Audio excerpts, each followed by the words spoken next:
आज श्री वाल्मीकि रामायण का किष्किंधा कांड का 66वां सर्ग सुनाती हूँ, जिसमें जाम्बान का हनुमान जी को उनकी उत्पत्ति कथा सुनाकर समुद्र लंघन के लिए उत्साहित करना है।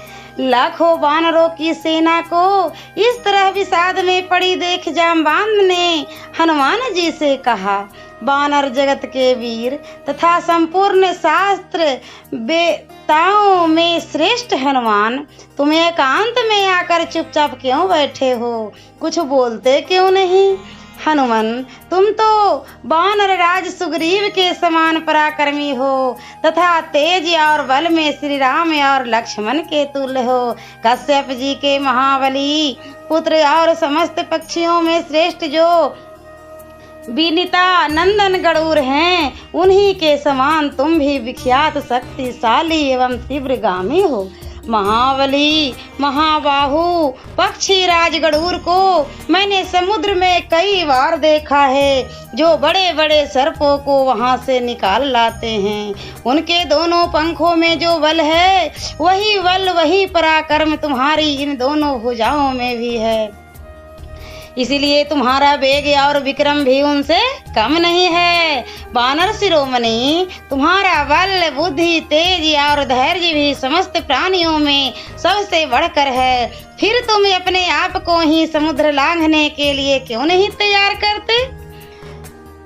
वीरवर, तुम्हारे प्रादुर्भाव की कथा इस प्रकार है।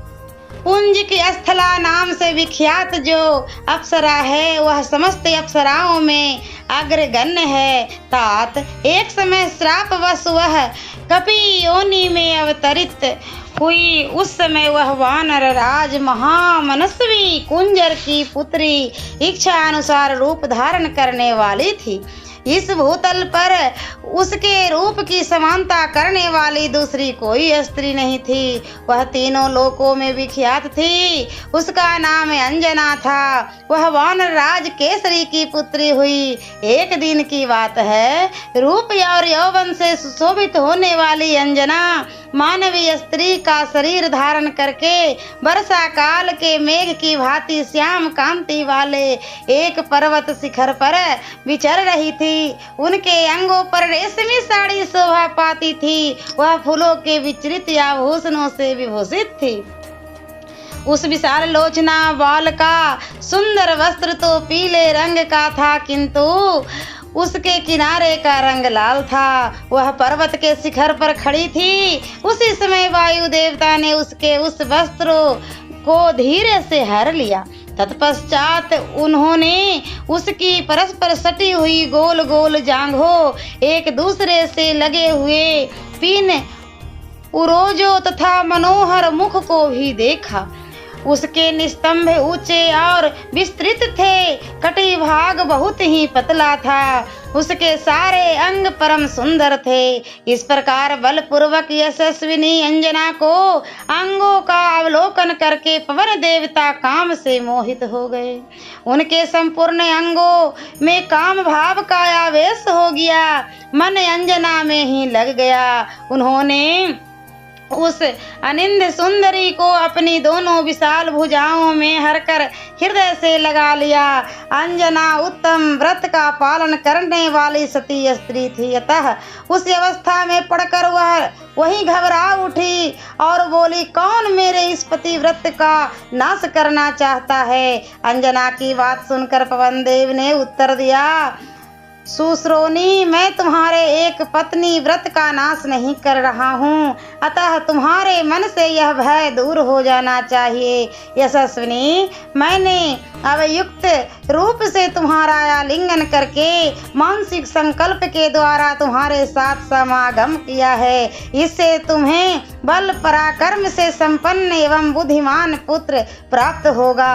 वह महान धैर्यवान महातेजस्वी महाबली पराक्रमी तथा लांघने और छलांग मारने में मेरे समान होगा। महाकपि वायुदेव के ऐसा कहने पर तुम्हारी माता प्रसन्न हो गई। महाबाहु वानर श्रेष्ठ, फिर उन्होंने तुम्हें एक गुफा में जन्म दिया। बाल्यावस्था में एक विशाल वन के भीतर एक दिन उदित हुए सूर्य को देखकर तुमने समझा कि यह भी कोई फल है, अतः उसे लेने के लिए तुम सहसा आकाश में उछल पड़े। महाकपि 300 योजन ऊंचे जाने के बाद सूर्य के तेज से आक्रांत होने पर भी तुम्हारे मन में खेद या चिंता नहीं हुई। कपि प्रवर, अंतरिक्ष में जाकर जब तुरंत ही तुम सूर्य के पास पहुंच गए, तब इंद्र ने कुपित होकर तुम्हारे ऊपर तेज से प्रकाशित वज्र का प्रहार किया। उस समय उदयगिरी के शिखर पर तुम्हारे ढोड़ी का बायां भाग वज्र की चोट से खंडित हो गया, तभी से तुम्हारा नाम हनुमान पड़ गया। तुम पर प्रहार किया गया है, यह देखकर गंधवाहक वायु देवता को बड़ा क्रोध हुआ। उन प्रभु जन देव ने तीनों लोक में प्रवाहित होना छोड़ दिया। इससे संपूर्ण देवता घबरा गए, क्योंकि वायु के अवरुद्ध हो जाने से तीनों लोकों में खलबली मच गई थी। उस समय समस्त लोकपाल कुपित हुए वायु देव को मनाने लगे। सत्य पराक्रमी तात पवन देव के प्रसन्न होने पर ब्रह्मा जी ने तुम्हारे लिए यह वर मांगा कि तुम सम्रांगन में किसी भी अस्त्र शस्त्र के द्वारा मारे नहीं जा सकोगे। प्रभु, वज्र के प्रभाव से भी तुम पीड़ित न देखकर सहस्त्र नेत्रधारी इंद्र के मन में बड़ी प्रसन्नता हुई और उन्होंने तुम्हारे लिए यह उत्तम वर दिया। मृत्यु तुम्हारी इच्छा के अधीन होगी, तुम जब चाहोगे तभी मर सकोगे, अन्यथा नहीं। इस प्रकार तुम केसरी के क्षेत्रज पुत्र हो। तुम्हारा पराक्रम शत्रुओं के लिए भयंकर है। तुम वायुदेव के औरस पुत्र हो, इसीलिए तेज की दृष्टि से भी उन्हीं के समान हो। वत्स, तुम पवन के पुत्र हो, अतः छलांग मारने में भी उन्हीं के तुल्य हो। हमारी प्राण शक्ति अब चली गई। इस समय तुम ही हम लोगों में दूसरे वनराज की भांति चतुर एवं पौरुष से संपन्न हो। तात, भगवान वामन ने त्रिलोकी को नापने के लिए जब पैर बढ़ाया था, उस समय मैंने पर्वत वन और कानून सहित समूची पृथ्वी की 21 बार परिक्रमा की थी। समुद्र मंथन के समय देवताओं की आज्ञा से हमने उन औषधियों का संचय किया था जिनके द्वारा अमृत को मंथन कर निकालना था। उन दिनों हम में महान बल था, अब मैं बूढ़ा हो गया हूँ, मेरा पराक्रम घट गया है। इस समय हम लोगों में तुम ही इस प्रकार के गुणों से संपन्न हो। अतः पराक्रमी वीर, तुम अपने असीम बल का विस्तार करो। छलांग मारने वालों में तुम सबसे श्रेष्ठ हो। यह सारी वानर सेना तुम्हारे बल पराक्रम को देखना चाहती है। वानर श्रेष्ठ, उठो और इस महासागर को लांघ जाओ, क्योंकि तुम्हारी गति सभी प्राणियों से बढ़कर है।